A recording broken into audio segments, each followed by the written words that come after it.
Você está na Virtual. Muito mais que conexão. Uma questão de estilo.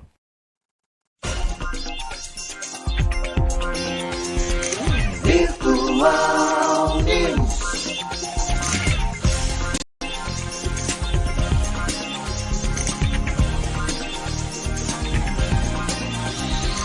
Virtual Notícias. Traz a informação.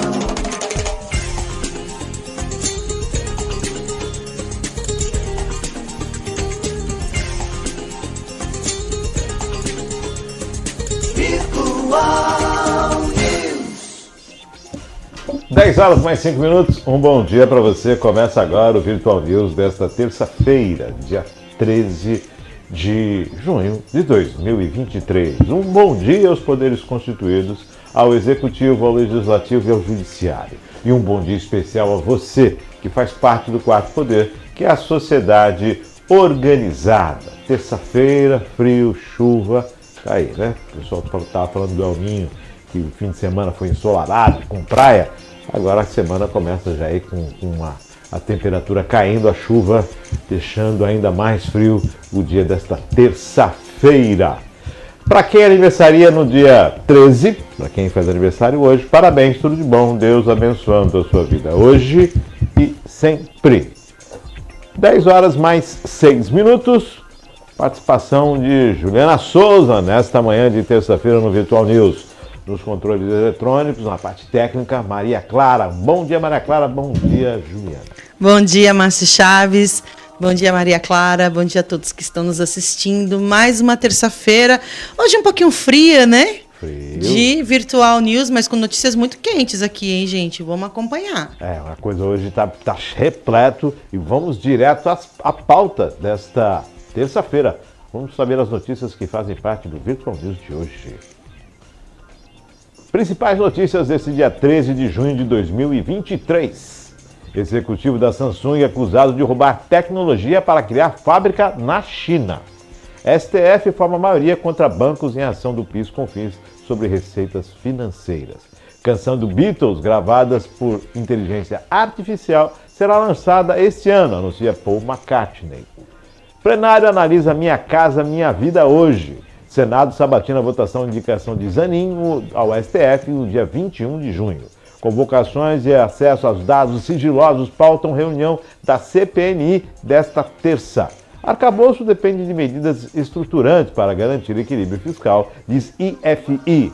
Conselho de Ética analisa 13 pedidos de representação contra senadores. Vereador fracassa ao propor dia da esposa do pastor evangélico. E confirmada a morte de febre maculosa de dentista. Então, Juliana, são essas aí que são a composição de hoje do Virtual News. Mas vamos àquelas manchetes que não podemos deixar passar em branco.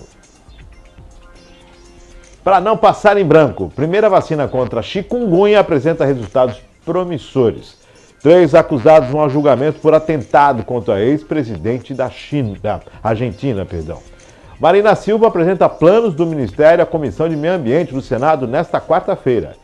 Indicado do Centrão para Ministério do Turismo, emplacou sobrinho na Telebrás com salário de R$16 mil. E comissão dos Yanomamis apresenta a conclusão dos trabalhos nesta terça. Comentaram alguma delas aqui, dessas aqui? Com certeza, aí os resultados da comissão, né, que apurou a questão dos Yanomamis, a própria participação da Marina Silva no Conselho de Meio Ambiente, né, da Câmara dos Deputados, Senado. É Senado? Senado hoje, né? E, enfim, muitas coisas acontecendo no Congresso Nacional essa semana, hein? Tá, a pauta está repleta do Congresso. Tá. E aí eu acho que, com relação a esses resultados, acho que a gente vai ter aí uma definição clara de quais foram as ações que o governo federal tomou com relação aos Yanomamis, o que deixou de fazer, quem precisa ser responsabilizado, quem não precisa. Lembrando que isso foi uma questão que expôs o Brasil no mundo inteiro, uma questão humanitária grave, então a gente precisa acompanhar esse resultado e ver quais são os seus desdobramentos de toda essa questão, né, Márcio? Tem essa questão de Yanomami, a gente já entra naquela questão dos ministérios que foram esvaziados, toda uma condição... E outra coisa também, a gente estava falando aqui, desde a semana retrasada, sobre essas questões de indicações políticas, né? Sim. E aí você vê aí o rapaz que é do Ministério do Turismo, indicado, que já indicou o sobrinho na Telebrás. Complicadas essas questões, né? Complicado. Então, não passou em branco mesmo, hein? O Márcio Chaves não deixa passar nada em branco. Então, vamos lá. 10 horas mais 10 minutos. Vamos para a pauta de hoje do Virtual News. A sua virtual tecnologia a serviço da informação. Executivo da Samsung é acusado de roubar tecnologia para criar fábrica na China. Um executivo do grupo sul-coreano Samsung foi indiciado por ter roubado informações secretas da empresa para criar uma fábrica de semicondutores na China, anunciou nesta terça-feira o Ministério Público.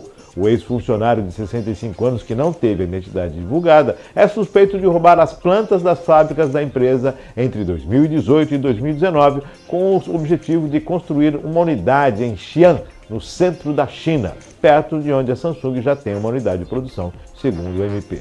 O material roubado é considerado tecnologia nacional essencial, cuja divulgação e exportação são estritamente regulamentadas pela legislação sul-coreana para proteger a economia do país e a segurança nacional. O valor dos documentos que o acusado tentou roubar está avaliado em quase 300 bilhões de wons, ou 236 milhões de dólares, ou 1 bilhão e 150 milhões de reais, segundo as autoridades. O suspeito está detido em uma penitenciária da região de Seul e foi acusado formalmente na segunda-feira, de acordo com o porta-voz do Ministério Público. Ele trabalhou durante 28 anos nas maiores empresas do setor e é considerado um dos principais especialistas do país na produção de semicondutores, de acordo com os promotores. Outras 6 pessoas que trabalhavam para eles e são suspeitas da participação no roubo também foram indiciadas.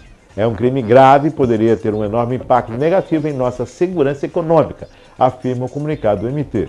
O setor de semicondutores representou 16,5% das exportações sul-coreanas em 2022. As informações são da revista Isto. Olha aí como é que o pessoal leva a sério a tecnologia, né? Fogo de informações, planta, 65 anos. E detalhe, né? Hoje em dia, com essa velocidade da tecnologia e com essa disputa diária para estar no comando, né, no controle total, ter o poder dessa tecnologia nas mãos, isso mexe com a cabeça das pessoas. Um funcionário de 28 anos de casa, que de repente vislumbrou ali uma oportunidade de, não, deixa eu ter meu próprio negócio. Ninguém vai dar falta aqui dessa planta, deixa eu levar lá comigo. Ou seja, né, como que a gente faz, como que a gente entende esses processos de vinculação entre empregados e proprietários de empresas, a questão de segurança de informações, de dados sigilosos das empresas. Quando você é contratado, você com certeza tem que cumprir uma série de questões que a empresa te coloca. Então, quando você vê uma notícia como essa, abre o portal para descobrir muitas outras que, com certeza, existem com relação a essa questão de ética dentro do trabalho, seja ele privado, público, apropriação indevida de informações, gente, não tem outro nome, né? É crime. Então, tem essas questões que precisam ser tratadas com atenção. Me chama a atenção, Márcio, essa questão da idade dele, né? De pensar, né? Eu acho que talvez tinha essa vontade de falar, deixa eu empreender no que é meu. E também tem uma questão, gente, que é a entrega do que a pessoa coloca dentro do trabalho. Talvez muita parte dessa própria tecnologia, dessa ação, né, de criar essas plantas tenha partido dele. Não, então ele está falando, eu vou pegar que é meu. Como foi dito, supondo, até na própria matéria foi dito que ele realmente é um dos grandes especialistas da Coreia. Exatamente. Nessa questão dos semicondutores. Tudo bem, mas lembrando que há um acordo entre partes de tecnologia e você foi contratado para prestar o serviço, recebeu por aquele serviço. Há que você tem um sigilo, aí, cuidado. Lógico, ele pegou para levar para a China. Vamos dar mais uma matéria. Logo para a China. Vamos, Maria Clara, esse acho que nem a ONU consegue tirar do Chilindró, acho que cadeia direto. 10h14, vamos à próxima matéria. STF forma maioria contra bancos em ação do PIS/COFINS sobre receitas financeiras. O Supremo Tribunal Federal formou na noite de ontem maioria favorável à União e contrária às instituições financeiras no julgamento que discute a incidência de PIS e COFINS sobre as receitas como juros e descontos.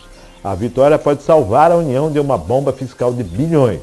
A Receita Federal estimou cerca de 115 bilhões em casos de derrota.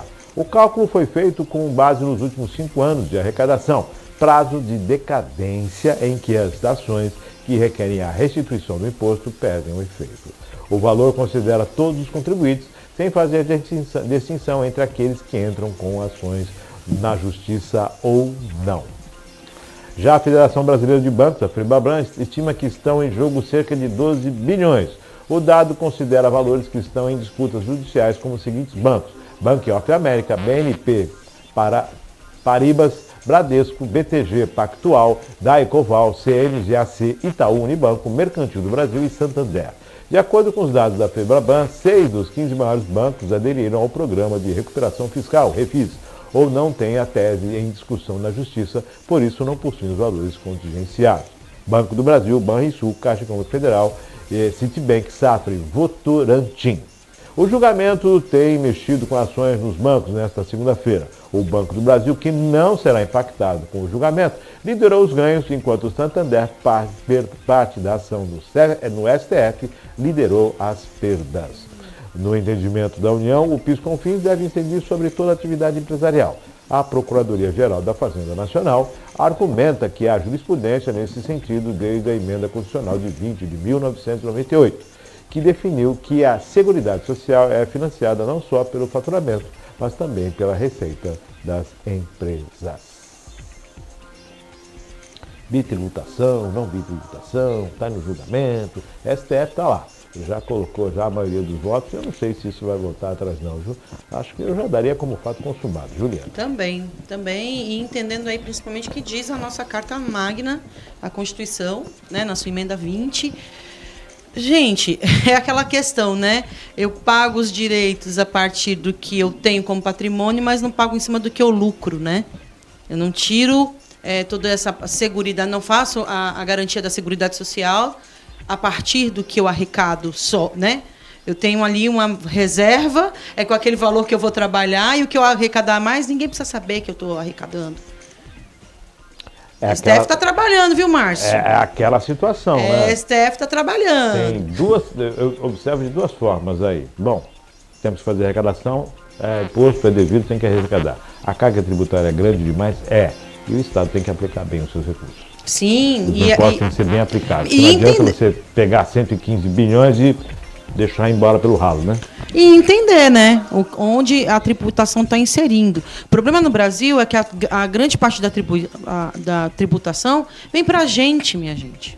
Agora me chama a atenção. É para a gente que paga o arroz, que paga o açúcar, que paga o café. Agora me chama a atenção, Juliana, que se fosse uma bitributação, algo errado, se a ação realmente fosse retroceder e fosse favorável aos bancos, os bancos dos estatais estariam perdendo. Porque ninguém entrou com a ação. Mas peraí, se o banco privado falou, opa, deixa eu ver se é recurso aqui. Peraí, tem uma análise legal para fazer. E olha o friso importante dessa questão, né? O banco estatal não tem as mesmas perdas que um banco privado. Então é interessante aí. E oscilou a bolsa aí, as ações, né? Mas a gente continua pagando, viu, gente? Por cada movimentação que a gente faz nas nossas contas bancárias. Cada vez que você vai lá, saldo negativo, paga, IOF, paga. 10 horas mais 18 minutos, vamos a mais uma matéria.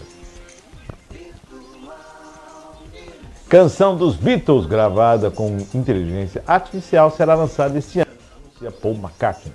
Uma canção dos Beatles gravada com o auxílio da inteligência artificial para recriar a voz do falecido John Lennon será lançada este ano, anunciou Paul McCartney. O músico do lendário vai completar 81 anos no dia 18 de junho, explicou a uma entrevista à BBC. Era uma demo que John tinha e na qual trabalhávamos. Acabamos de finalizá-la, disse ele, antes de anunciar que a faixa será lançada até o final do ano. Então já está pronta. Voz de John Lennon aí, olha só que coisa, hein? Gente, uma das melhores e maiores bandas que esse mundo já viu. The Beatles. Poder recriar isso, olha o nível em que estamos de tecnologia nesse mundo. E a questão da inteligência artificial cada vez mais tem ganhado força pelos chats, né? De consulta. Hoje em dia você lança uma pergunta qualquer, né, dentro desses portais, né? E as respostas vão caindo para você assim, ó. Listando, fazendo diversas conexões de informação, você filtra aquilo e você consegue fazer as suas teses, trabalhos, argumentações. Então tá tudo muito na mão da gente. E aí tudo que está na mão da gente, a gente tem que ter muito cuidado, porque pode nos servir, como também pode servir para que o outro nos ataque, né? Sim, sim. E no mundo da internet, onde tudo aqui nesse país é regulamentado, menos a questão da internet, a gente pode aí ter várias surpresas. Mas nesse caso, nesse bom caso, a inteligência artificial está provando aí o seu poder de revitalizar as boas coisas que o mundo tem e, de fato, ter uma nova, né, uma nova música dos Beatles, um lançamento depois de tantos anos, né? Daqui a pouco a gente consegue ouvir Elvis, 81 anos, já pensou? 81 anos? 81, nossa, hein? Você já pensou começar, de repente, alguma coisa gravada do Elvis que ele não lançou, começar a aparecer? Né? Seria como imortalizar a voz. Já são imortais, né, os dois, né? Atravessaram aí gerações. Hoje todo mundo, em algum momento da sua vida, teve acesso a Beatles. Pixinguinha, acho que 1 ano, 2 anos atrás, descobriram algumas letras, né, que Pixinguinha teria feito e não tinha gravado e tudo mais. Quer dizer, olha que maravilha, né?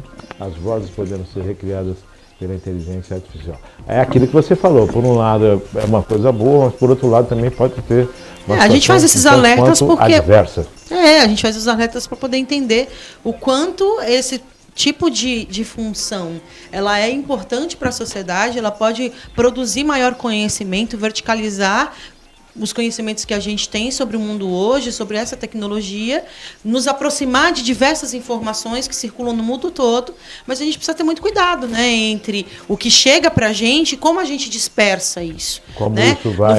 Não vamos esquecer, né, faz parte dessas questões da inteligência artificial, a deepfake, que é você utilizar da imagem de determinada pessoa e reproduzir a voz dela e você vê no vídeo e a pessoa está falando e você acha que é a pessoa que está falando. Então, e de repente não é.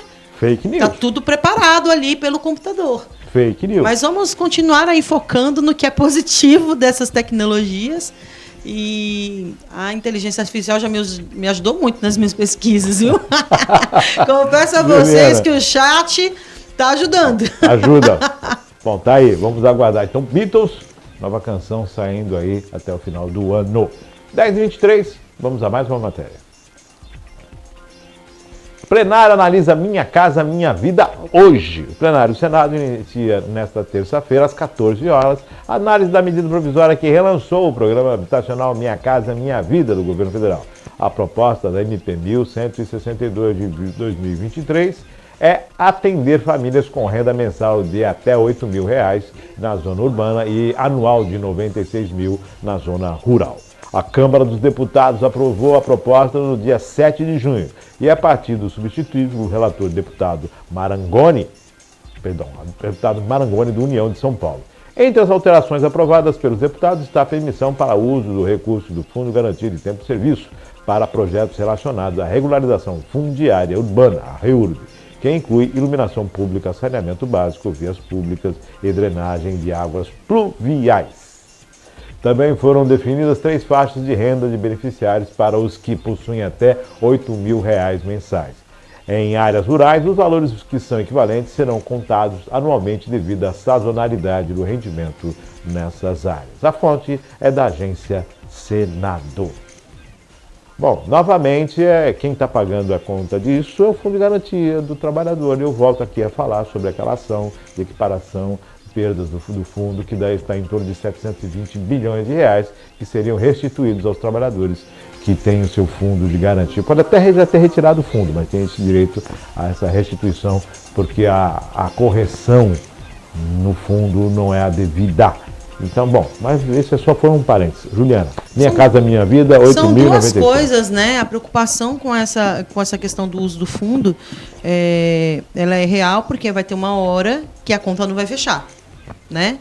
Agora, preciso também fazer o contraponto, que é ver os avanços que o governo federal tem dado nas políticas de atendimento e de benefícios, né? As pessoas, a conceder a condição para que as pessoas possam, né, adquirir a sua casa, ter uma alimentação melhor, ter aí, a gente estava falando na semana passada da redução do preço para aquisição de automóveis. São todas políticas que estão aí para tentar minimizar os impactos dos últimos anos. Mas é claro que a gente tem que olhar pelos dois caminhos, né? Sobre os benefícios, mas também sobre os dividendos que isso causa. E o que o Márcio colocou aqui é fundamental para fazer a gente refletir, né? Se eu estou usando um dinheiro que é para minha seguridade quando eu não estiver trabalhando, e aí eu faço a aquisição da casa, quando acontecer o desemprego, como é que vai ser? Quem é que vai pagar essa fatura? Tem algum dispositivo, algum seguro? Eu estou falando até porque eu não conheço essa parte. Se existe essa questão, seguro. Mas como que é isso? Um né? seguro Como que a gente desemprego? Fecha né? Eu deixo de ter o meu seguro-desemprego e aí eu fico com uma dívida, não só por não ter emprego, mas também com uma casa para saldar? Como que é essa matemática? É interessante essa questão da Minha Casa e Minha Vida, fundo de garantia, garantia do trabalho, tudo isso é muito bom porque dá a constituição da compra do imóvel. E quando você fala em compra do imóvel, você está aquecendo a economia com a indústria da construção civil, né, ganhando mais volume e produzindo mais que unidades. É a que mais arrecada no país. E que emprega. Que emprega. Então, assim, é necessário essa engrenagem girar. Só que ela tem que girar bem ajustada para que ela permaneça girando e não fique parando de tempos em tempos, né, Juliana? Exatamente. Exatamente. Tudo é uma questão de controle. Necessidade de habitação não é hoje, é ontem. Controle, gostei. Opa. 10h26, Boa. Vamos à próxima matéria. Senado sabatina e vota indicação de Zanin no STF em 21 de junho. O presidente da Comissão de Constituição e Justiça e Cidadania, o senador Davi Alcolumbre, União, informou que o advogado Cristiano Zanin será sabatinado na comissão no dia 21 de junho. Zanin é o indicado do presidente Lula ao cargo do ministro do Supremo Tribunal Federal, na vaga aberta com a aposentadoria de Ricardo Lewandowski. O relator da indicação será o senador veneziano Vital do Rego, adiantou Alcolumbre. No mesmo dia, a indicação, a MSF 34/2023, poderá ser votada no plenário, disse o presidente do Senado, Rodrigo Pacheco, após se reunir com Alcolumbre e Zanin nesta segunda-feira, ontem, no dia 12. Recebi nesta segunda-feira em Brasília a visita do advogado Cristiano Zanin, que me apresentou seu histórico profissional e sua disposição de integrar o Supremo Tribunal Federal. Acompanhou-me ao encontro o presidente da Comissão de Constituição e Justiça, senador Davi Alcolumbre, que definiu para o próximo dia 21 a sabatina na comissão. Então, logo finalizada a sabatina e a votação da CCG, darei encaminhamento ao plenário do Senado na mesma data, afirmou Pacheco, fonte Senado. Tem a sabatina e depois da sabatina vai para plenário. Sabatina, plenário, votação. Ou seja, a gente fala aqui a respeito dessa indicação que não é de bom tom, mas não é ilegal. Embora alguns líderes partidários, algumas pessoas adentraram com ações no entendimento de que seria ilegal, foram rejeitadas algumas liminares. Não sei como é que vai caminhar isso depois. Porém, se é ilegal, se a situação não é de desconforto geral, que se mude a lei. Se estiver dentro da lei que não pode, aí não pode. Agora, não adianta também ficar dizendo que, olha, e na hora que votar, aprovar. Ou aprova ou não aprova. Se o Senado aprovar, não vai colocar a culpa no presidente depois. Olha, o Senado aprovou. Não. Por quê? Porque o presidente indicou. Então aí fica aquela situação, né? Eu estou sempre jogando no colo do outro e não assumo a minha responsabilidade. Juliana. A gente conversou sobre isso aqui na semana passada. A despeito de qualquer questão que envolva pessoalmente o presidente Lula, do Zanin, a despeito de qualquer questão mais política que isso tenha, existem os dispositivos que estão criados pela legislação. A sabatina, a sessão plenária. Então, assim, a sabatina deve ser duríssima, porque a gente precisa fazer aqui o recorte.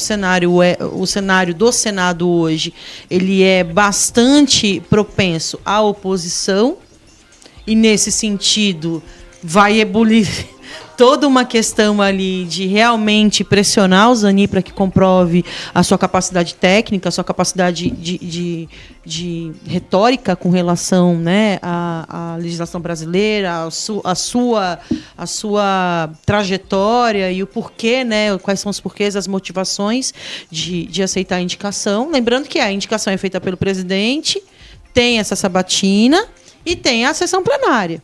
Então, como o Márcio falou, se esses dispositivos não funcionam, é a Câmara e o Senado que tem que propor as mudanças.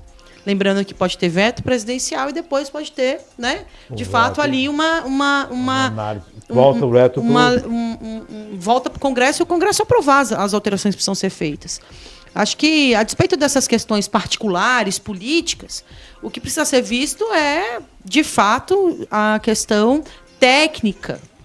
E aí vamos lembrar como se constitui aqui a questão do STF, aqueles que lá estiveram. Quando o Alexandre de Moraes foi indicado pelo Temer, teve crítica. Quando o Nunes Marques foi indicado pelo Bolsonaro, teve crítica.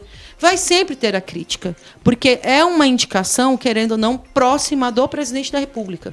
Alguém de confiança que o presidente quer que esteja dentro daquele espaço. Para definir e discutir as principais questões que a Suprema Corte tem que fazer. Mas esse dispositivo é o que pode, de repente, mudar o resultado da regra do jogo aí, viu? Eu tenho um posicionamento muito claro quanto a isso. Eu me sinto desconfortável. Por quê? Porque é uma cadeira que, com a saída do presidente Lula, a pessoa permanece na cadeira. Uma coisa é você indicar para estar dentro do seu governo, para ser ministro. Né? E outra coisa é você indicar para um Supremo. Independente se é o presidente Lula, igual a Juliana falou, teve outras indicações que também me deixam desconfortável. Não é por ser o presidente, o Zanin, é sim pela situação que é. Não pode ser admitido algo como esse. É desconfortável. Porque há interesses, lógico que há. Nem que seja porque é meu amigo, já é o interesse. Né? Então, a ilegalidade ou a legalidade tem que ser discutida melhor. Só que é realmente constrangedor. Nessa indicação, quando foi com a indicação do Xandão, quando foi com a indicação de todos os outros que chamaram a atenção. Mas peraí, e agora? Vamos mudar a regra do jogo só agora? Não, vamos mudar a regra do jogo a partir de agora. E de uma vez, né? De uma vez para moralizar o processo. Você usou a palavra moralidade. E aí, eu vou te falar dessa questão de desconforto, né? Semana passada eu comentei aqui da jurista Lívia Santana Vaz, que tem um currículo comprovadíssimo na área, que é uma mulher negra. Seria uma oportunidade da gente manter um equilíbrio dentro dessa participação feminina no principal espaço de discussão jurídica do país, que é o STF. Mas, enfim, né? A Rosa Weber falou, né? Exatamente. Então é nesse lugar. Então, da mesma forma que te causa desconforto, tem os meus desconfortos particulares, do que a Juliana acha que deveria ser feito, deveria ser pensado. Mas nesse caso em específico, o que não pode acontecer, e que eu acho que pode acontecer, é uma punição ou um revanchismo que talvez não olhe para a questão da capacidade técnica do sabatinado. Aí são duas coisas diferentes. Uma coisa é eu não concordar com a indicação dele. Foi indicado, ele tem comprovação técnica para estar lá? Se tem, aí aprova-se. Se não tem, reprova-se. Não pode ser um ato revanchista, dizer assim, não vai porque é o advogado Lula. Eu recebi alguns comentários, a gente fez algumas colocações aqui, e em uma das matérias a gente falou sobre o que o escritório do Zanin recebeu referente a contratação por parte da campanha do presidente Lula de 1 milhão e 200 mil reais. E o pessoal falou, poxa, mas antes ninguém falava. Bom, essa é um dos custos, é um dos ônus, né? Tem os ônus e os bônus, né? Por se tornar alguém próximo do presidente e ser indicado. Tecnicamente, aquilo que é público vai se tornar mais público ainda. Aí, lógico, os olhares da mídia, os olhares de todos para essa questão. E chama até eu comentei aqui, falei, poxa, o salário no Supremo deve ser bom, porque para você abrir mão de um escritório que tem essa pujança de um contrato de 1 milhão e 200 mil reais de prestação de serviço, você está abrindo mão aí de um ganho excelente, né? Porque, tecnicamente, nem você, nem sua esposa, nem alguém, nem uma pessoa muito próxima pode ser advogado em determinadas situações, ou você não vai poder votar. Pois é, e aí, voltando a essa questão que falamos de moralidade, o grande ponto é rever a forma como essa indicação é feita e primar pela capacidade técnica, seja de quem está sendo indicado hoje, seja de quem vai vir no futuro. O critério que tem que ser não é o critério dos amigos do rei, seja o rei qual for, e sim a qualidade técnica que aquela pessoa tem, conhecimento jurídico que aquela pessoa tem, para que a Suprema Corte tenha a força de fazer as decisões que precisam ser feitas. Judiciário, legislativo e executivo. O maior dentre todos esses três se chama o povo. O brasileiro é maior que todos os três, não o contrário. E a pessoa se tivesse eleição para o STF? Que maravilha. A confusão que ia ser? Tem que ter umas regras claras. E não pode ser ad eterno não, viu? 10 horas mais 36 minutos, vamos à próxima matéria. Convocações e acesso a dados sigilosos pautam a reunião da CPMI desta terça-feira. A pauta da primeira reunião deliberativa da CPMI de 8 de janeiro, nesta terça, traz para análise dos parlamentares 285 requerimentos. Serão votados os pedidos de informações e relatórios à Agência Brasileira de Inteligência e convocações como a do ministro da Justiça e ex-secretário de Segurança Pública do Distrito Federal, Anderson Torres, do ex-ajudante de ordens de Jair Bolsonaro, o tenente-coronel Mauro Cid, dos ex-ministros do Gabinete de Segurança Institucional, da GSI, Augusto Helena e Gonçalves Dias, e do ex-ministro da Defesa, Braga Neto. Também é um convite ao ministro da Justiça e Segurança Pública, Flávio Dino. A reunião estava programada para iniciar às 9 horas de hoje. Deve estar pegando fogo. Esse negócio deve estar aquecendo. Deve estar pegando fogo. Eu tô doida para a noite revisar esse conteúdo. A gente está... Você está vendo que a gente está num momento aqui no programa de dividir aí as pautas entre os comentaristas e de a gente poder voltar uma semana depois e ver o que avançou das matérias, ver o quanto a rádio virtual está antenada em todas as áreas. Isso é muito importante, Márcio. Parabéns, porque, de fato, nos coloca aqui numa missão de acompanhar o dia a dia político do país. E eu estava muito ansiosa para o começo dessa comissão mista, porque vai pegar fogo. Vai pegar pegar fogo. Deve estar agora aqui já uns 90 graus de ebulição já. E quem preside a comissão é uma mulher. Sim. E principalmente por toda a apuração que deve ser feita, né? A gente falou sobre essa questão semana passada, da responsabilização que tem que ter por quem fez, por quem mandou fazer, por quem facilitou o acesso. E isso precisa ser vertical, tem que ser analisando de um lado e do outro, né? Há uma questão aí que se levanta sobre facilitações do governo atual para que isso acontecesse e virasse, né, uma questão, né? Eu tirei o pé, vamos deixar acontecer para ver o que rola. Eu não quero acreditar nisso, porque acho muito grave, feriu espaços de gestão pública do nosso país de uma forma muito vertical, e isso eu acho bem preocupante, mas que sejam apurados de verdade, com lisura, com entendimento de que a nação brasileira precisa ter a resposta do que aconteceu no dia 8. A resposta, claro, a gente acompanhou na TV. Os responsáveis. Mas quem são os responsáveis? Quem financiou isso? Quem participou? Quem apoiou? Quem facilitou acesso? Quem se corrompeu? Quem estava nos bastidores? Quem foi... Se houve ou não houve, quem são as pessoas, aquela senhora de 80 e poucos anos que estava lá, ela realmente é a pessoa? Não. Quem é a outra pessoa? De onde vieram os ônibus? Porque, e outra coisa, viu? É bom lembrar essa questão dos ônibus, porque o pessoal, não, vem cá, como é que fica isso? O ônibus pode ser locado, a empresa não pode locar, pode locar, pode alguém patrocinar alguma coisa, não pode patrocinar alguma coisa, porque dependendo da situação, até para levar a torcida de time de futebol já não vai poder mais. Pois é. Então, você tem uma ideia, mas você está sendo radical. Não, nós precisamos colocar os pingos nos is, né, Juliana? Isso pode, isso não pode. Se não pode para cá e não pode para lá. O que eu estou querendo deixar aqui claro é isso, né? Que precisa ser uma investigação imparcial do ponto de vista político, né? Mas que eu, Juliana, particularmente, quero entender o que foi que aconteceu, porque feriu de forma grave a democracia brasileira, o resultado das eleições, a legitimidade desse resultado e atentou contra os principais espaços de poder da nação brasileira. Então, isso precisa ser visto. Eu não quero acreditar que houve facilitação do atual governo. Eu não quero acreditar que houve facilitação do governo anterior. Quero acreditar que houve aí um excesso da manifestação e um despreparo da política de segurança no DF que permitiu que aquilo acontecesse. Não quero... Juro para você, assim... Eu gostaria de não entender, de ter uma notícia que não venha com esse padrão. Mas a gente sabe que o que vai ser investigado e o que vai ser levantado ainda é mais grave do que o que a gente acompanha pela TV.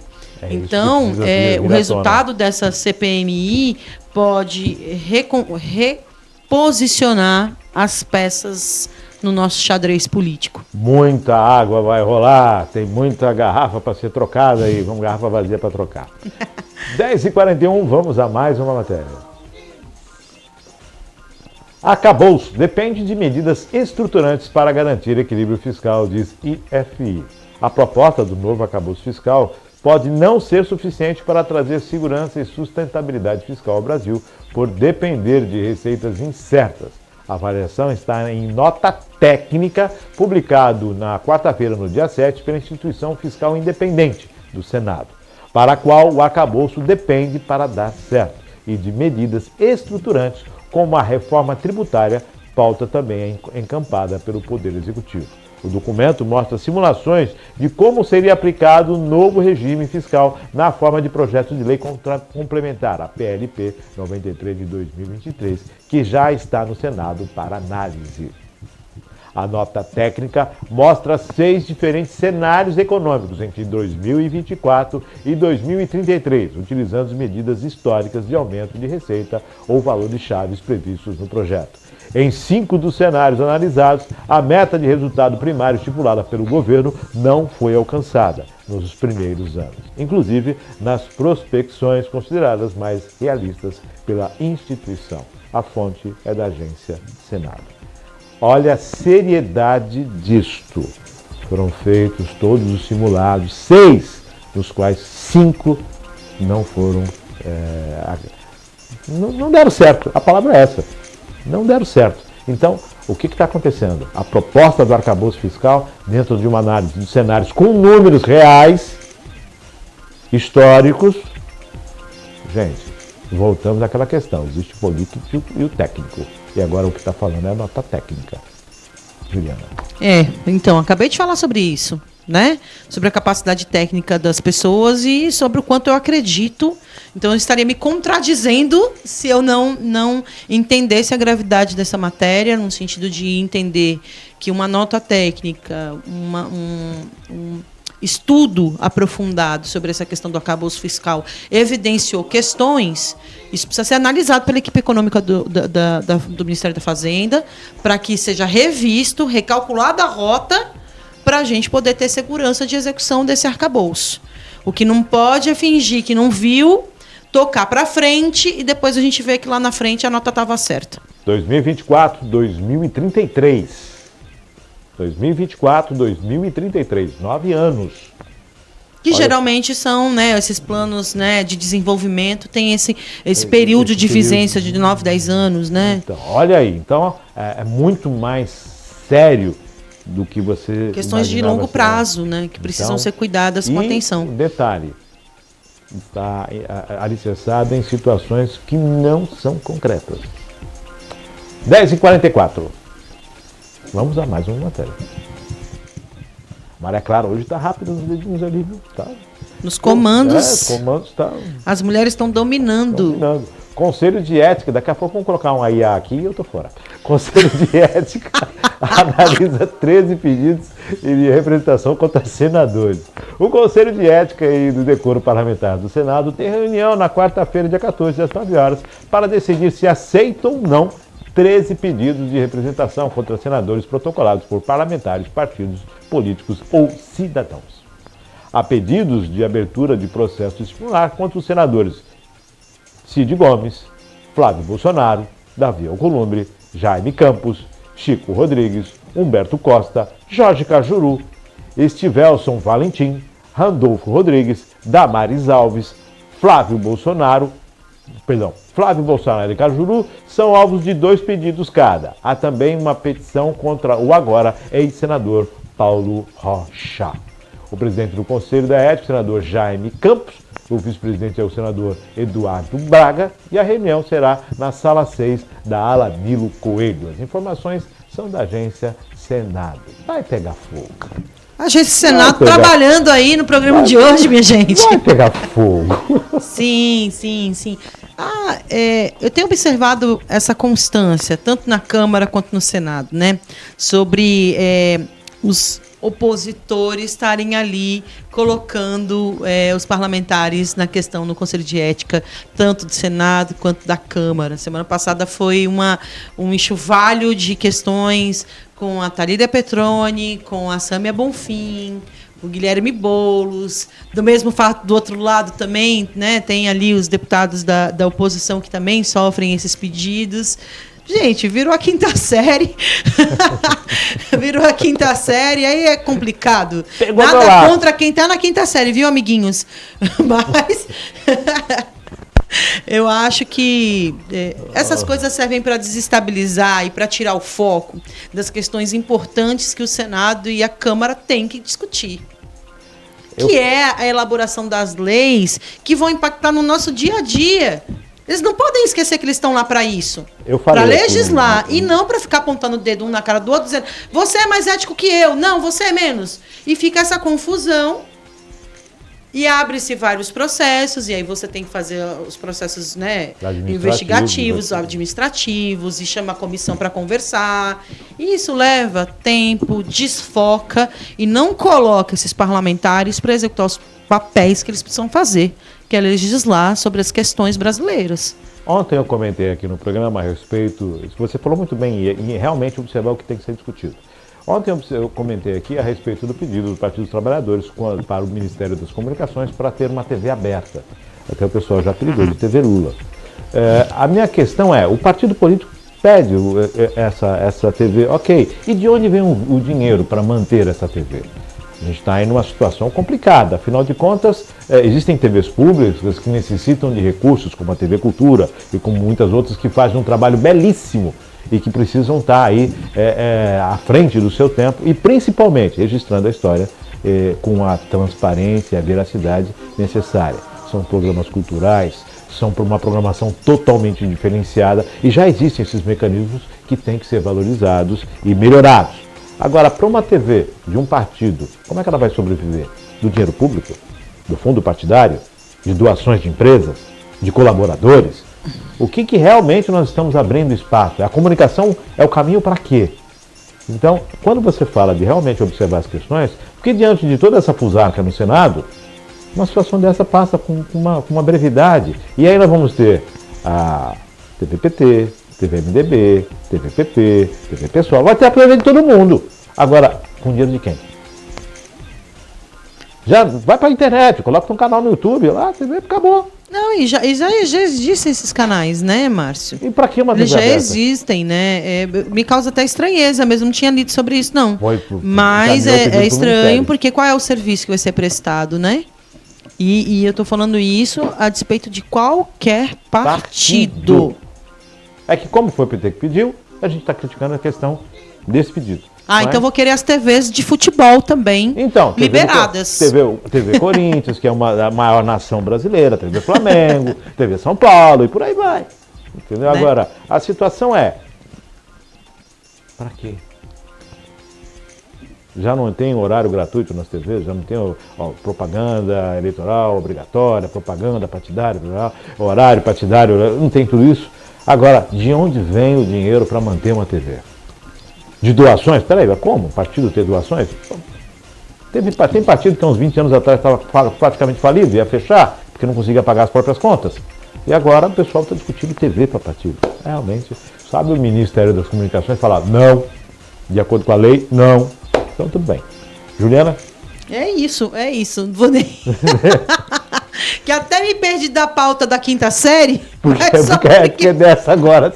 Enquanto discute a quinta série, passa o canal de TV. Eles lá estão para isso, para ver. Você falou, né, pode passar essa pauta e tantas outras, inclusive receita de bolo. Isso, é isso aí. 10h50. Vamos à próxima matéria.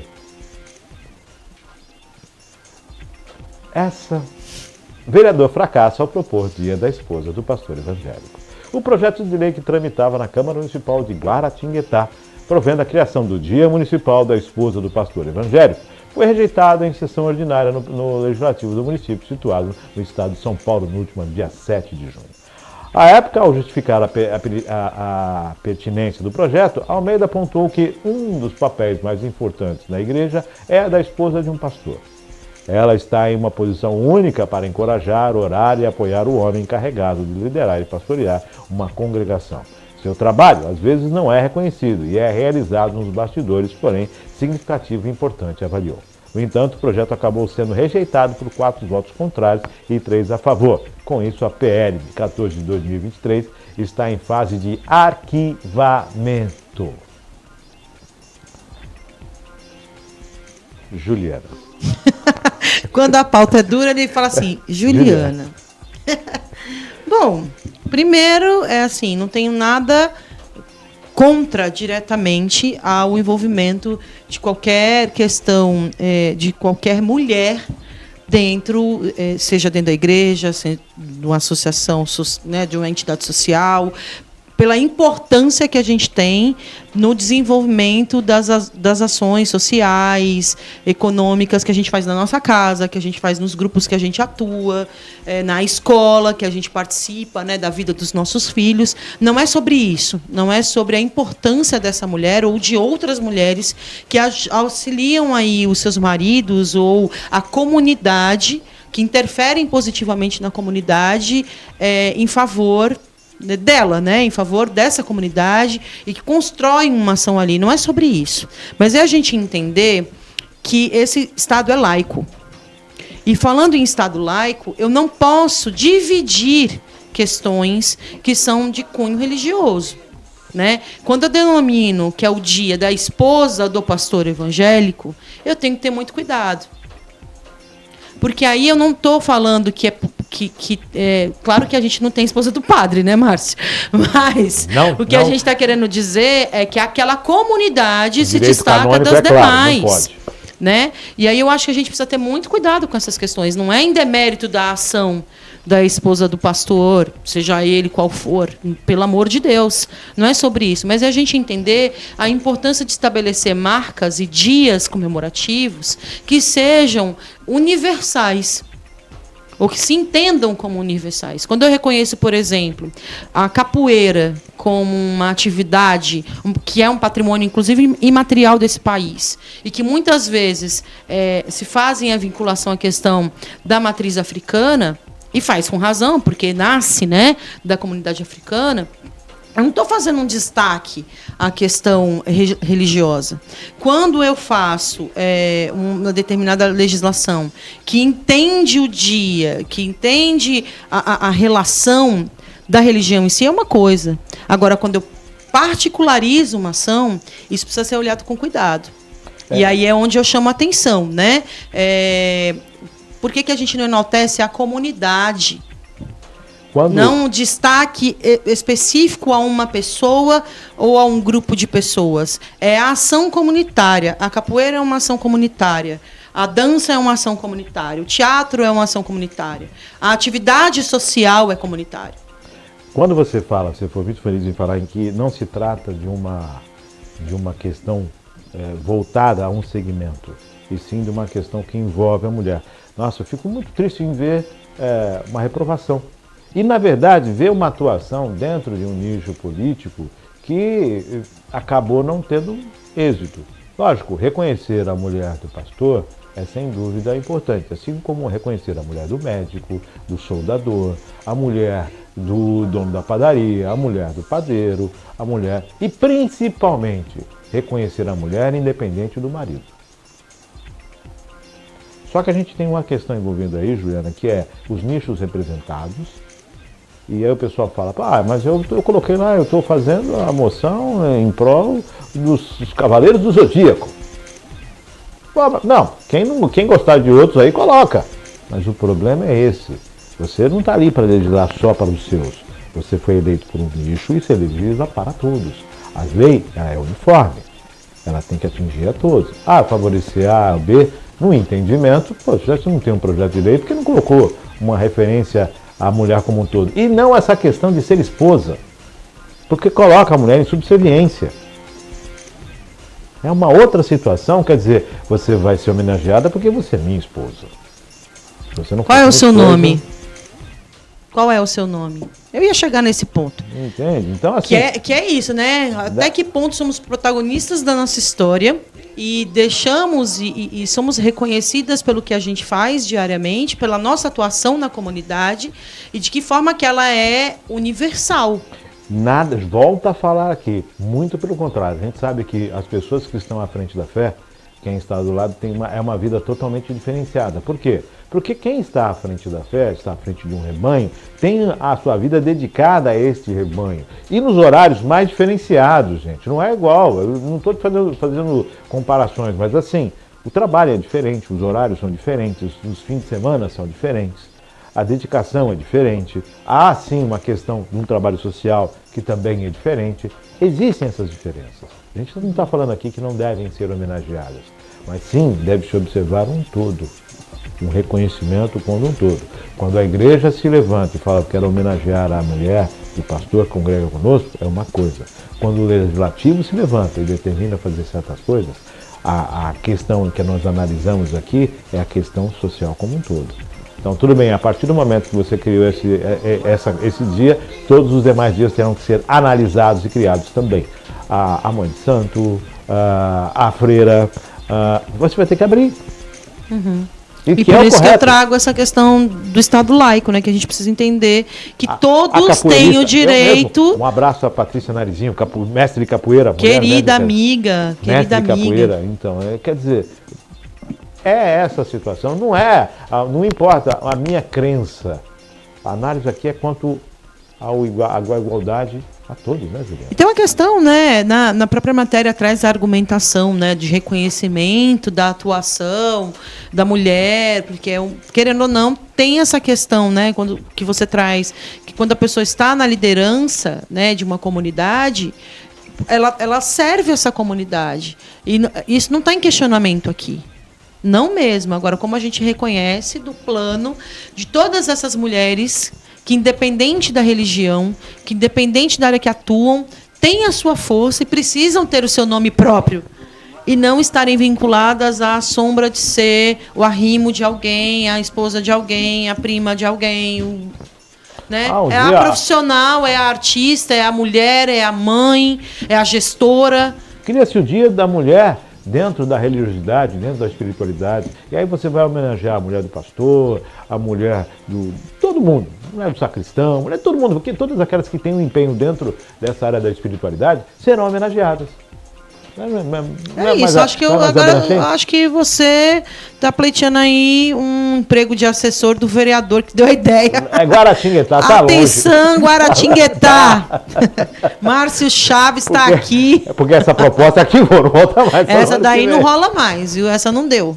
É lógico. Pô, de repente tem até uma boa intenção, só que a composição da matéria acho que acabou escorregando, né, Juliana? Eu acho também. Então, eu acho. Ficou difícil. Que elas sejam reconhecidas por elas. Acho que é isso.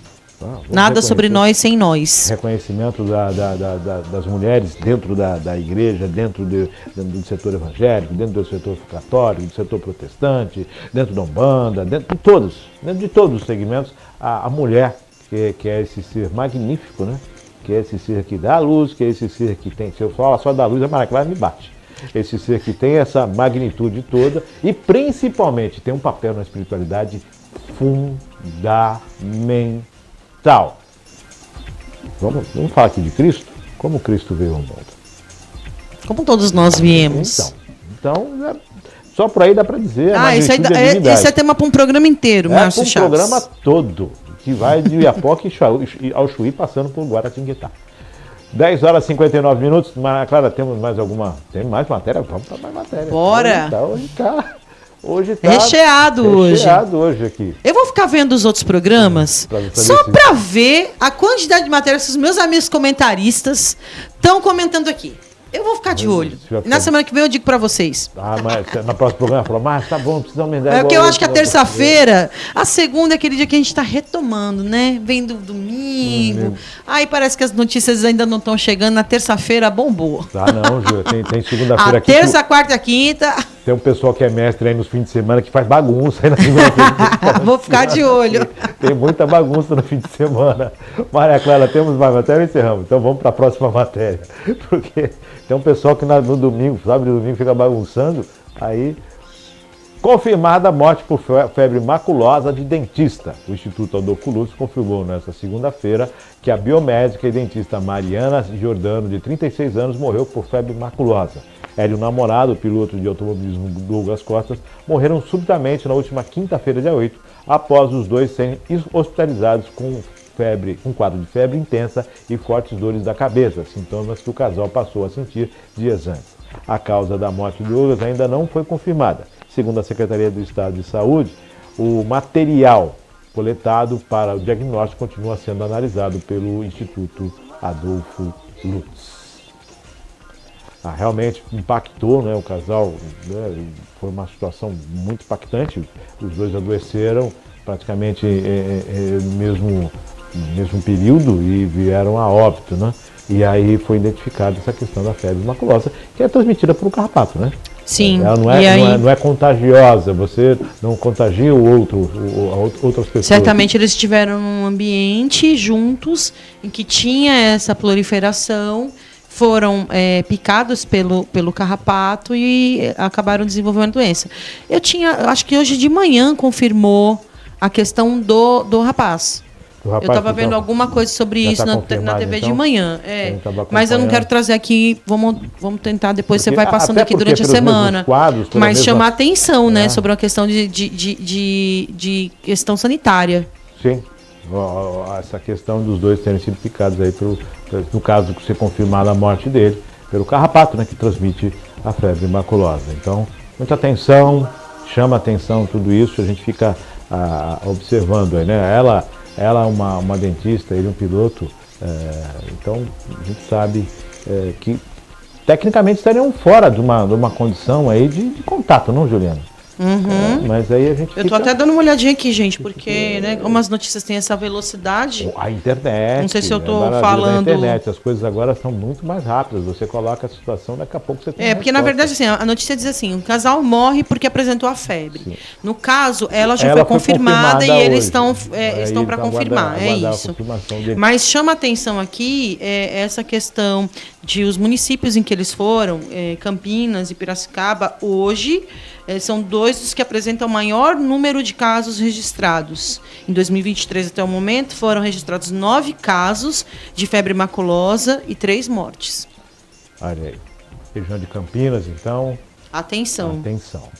11 horas mais 3 minutos. Encerramos, Maria Clara? Encerramos. Juliana, alguma colocação agora? Só chamar a atenção aqui, né? Aproveitar a audiência, a importância desse programa. Semana passada a gente falou da Lei Paulo Gustavo, né? Sim. Estamos trabalhando, participando junto da articulação da Secretaria de Cultura, do Conselho Municipal de Política Cultural, na elaboração de todos os instrumentos. Tem consulta pública no ar, no site da Prefeitura, para que você possa dar suas sugestões, você que é artista, você que é da sociedade civil e quer colaborar nesse processo, de como os recursos da Lei Paulo Gustavo serão utilizados no município de Cubatão. É o momento, de 13 a 30 de junho. Entra no site da Secretaria da Prefeitura de Cubatão, procura a Secretaria de Cultura e lá vai ter um link específico para consulta pública, para você colocar as suas sugestões. A gente vai fazer 2 audiências públicas, no dia 22, às 19 horas, e no dia 23, às 14 horas, ambas na Câmara de Cubatão, justamente para a gente poder ouvir a classe artística, ouvir aí as demandas e trabalhar, né, nessa construção conjunta. É um recurso que vem em um bom momento para a gente reestruturar o setor cultural depois desses anos de pandemia. Agora a gente tem a oportunidade de reconduzir a prática cultural ao seu lugar de protagonismo, de ação. Então a gente está trabalhando nisso. A gente tem que usar aqui essa potência que é a rádio virtual para trazer as informações, para colocar isso. Acho que é tema de um programa, viu, Márcio? Sim. Da gente trazer aqui, tirar todas as dúvidas, trazer a presidenta do Conselho, Alice Ribeiro, para falar um pouco sobre isso, porque acho que é importante a gente entender o quanto esse recurso será bem-vindo para o município de Cubatão, para toda a região, para o estado de São Paulo, que é um dos estados que mais vai receber recursos dessa lei, por conta da população, né, do estado, e da quantidade de municípios que aqui existem. Então, é algo que vai aquecer o setor do audiovisual local, das áreas artísticas, e vai colocar a cultura no seu lugar de protagonismo, que nunca deveria ter perdido, inclusive, ao longo do tempo, por conta, inclusive, da pandemia, né? Bom, gente, só para a gente fazer para você que está acompanhando, você pode levar isso para o seu município. Você que é artista, você que é um fã da cultura, um fã do exercício cultural, você pode levar isso para o seu município. É um favorecimento que você tem na possibilidade de trazer esse recurso para o que os atores culturais, os agentes culturais do seu município possam estar viabilizando projetos, possam estar criando projetos. Não adianta a gente só reclamar da Lei Rouanet, que ela foi aplicada errado, não sei o que lá. E o que a gente faz quando há a possibilidade de uma aplicação correta? Quando nós falamos aqui do Senado, da Câmara dos Deputados, do Executivo, do Palácio do Planalto e do STF, nós estamos falando dos 3 poderes. E esses 3 poderes eles se reproduzem nos estados e reproduzem principalmente nos municípios. Na sua cidade tem o seu STF, que é o Fórum.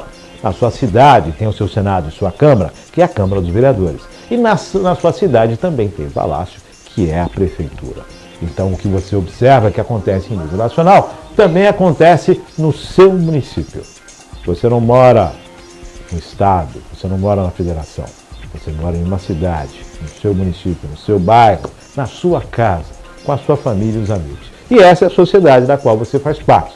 E você é o 4º poder. Então, quando nós falamos aqui de toda essa estrutura nacional, é que para que você possa acordar para essa estrutura local, para as comissões dos vereadores, para todas as comissões que existem no Executivo, para os orçamentos, para o trabalho da saúde, para o transporte, tudo aquilo que você ouve aqui, a nível federal, você pode buscar aí, no seu município, que você vai encontrar, sem dúvida, situações em que você vai poder lutar para melhorar. E a Juliana é prova disso, está aí, ó, falando de uma lei que abrange todo o país e que você pode levar para a sua cidade. E é isso aí. Os agentes culturais estão sendo convocados a participar. E principalmente o cidadão de bem que possa contribuir. Sim, perfeito. Depois dessa aula que o Márcio deu sobre civilidade, sobre política e condição da gestão política, acho que fica esse recado. Eu estou falando particularmente de Cubatão, mas a Lei Paulo Gustavo é uma lei federal que se aplica a todos os estados e municípios, e o Ministério da Cultura, que graças a Deus existe, tem trabalhado fortemente, fazendo reuniões em todos os estados, atendendo as cidades de forma particular, sabe, assim, fazendo plantão tirar dúvidas. Existe toda uma estrutura colocada dentro do Ministério da Cultura para orientar os municípios. Então, se você está nos vendo e você viu que a sua cidade não começou esse movimento, procure a prefeitura, informe, porque a busca é ativa. Todos os municípios têm recursos dessa lei que podem ser utilizados para aquecer o setor cultural da cidade. E olha, a Juliana não para, viu? O tempo todo mexendo com essa questão. E ó, um aprendizado. Qualquer hora a gente dá o WhatsApp dela aqui no ar, o pessoal vai começar a fazer consulta. Eita! Juliana, estamos chegando ao finalzinho desse nosso bate-papo hoje, viu? Mais uma vez, obrigada, é um prazer. É um exercício, um desafio, porque a gente amplia o nosso olhar. Todos sabem que eu sou militante da área cultural, sou pesquisadora da área, mas tudo que acontece na cultura, gente, é uma representação, uma reprodução do que a gente tem na sociedade. Não existe cultura sem a gente olhar para a sociedade. A cultura está no dia a dia, na forma que a gente se veste, como a gente conversa, quais são os nossos hábitos, os costumes, as nossas crenças.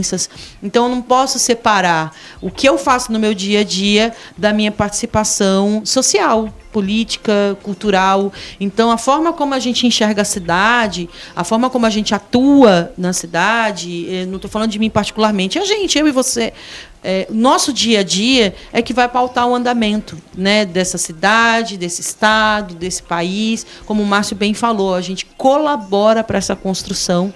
Então, que bom que é estar aqui, poder fazer esse exercício diário de comentar diversos assuntos, de ter divergências de opinião, e isso é a democracia pura, é o exercício da democracia. Então, que bom poder estar aqui com vocês toda terça, comentando um pouquinho sobre todas as notícias. Algumas são mais fáceis, outras são mais difíceis, outras a gente precisa acompanhar o dia a dia, e é assim que a gente vai construindo o programa, a Virtual News para vocês. E assim, depois desse fechamento, vou ficando por aqui. Daqui a pouquinho está à disposição os cortes do Drops para você no site, nas redes sociais e também no nosso canal no YouTube. Fique com Deus, excelente terça-feira. Voltamos amanhã a partir das 9h30 da manhã. Tem comentarista novo amanhã, viu? Opa, bora prestigiar. Comentarista. Mulher na bancada. Conta. Uma mulher da Denise. Opa! Na bancada. Sucesso, estreia, querida Denise. Estreia mais uma componente, um integrante aqui do Virtual News na bancada do programa. Agradecendo a Juliana, agradecendo a Maria Clara, agradecendo a sua audiência. Até amanhã, a partir das 9h30 da manhã, se Deus quiser.